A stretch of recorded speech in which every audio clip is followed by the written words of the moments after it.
work inside here, you take a D21 Komatsu or a BD2-f Mitsubishi and take the top off it. And it gives you just about enough room to come in here and work. But not a whole lot. You gotta duck your head and go underneath this stuff.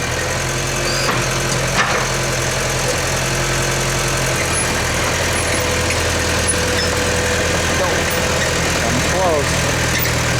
I caught my ear yesterday coming along this edge on one of these, and it cut the dog mess out of it. It caught my ear right there as I went underneath. I had my head was coming sideways, had my head resting on the armrest and didn't have anywhere to go.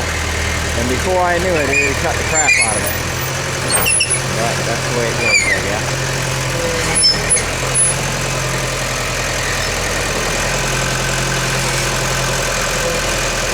Not a bad little dozer. Kind of weak as bitty piss. It'll pull a greasy baloney string out of a dog's ass, but that's about it. If it's a dry baloney string, it ain't coming out. But anyway, it's perfect for this kind of work inside these chicken houses. It's absolutely perfect for this. Yeah, it gets close to your noggin. And there you have it.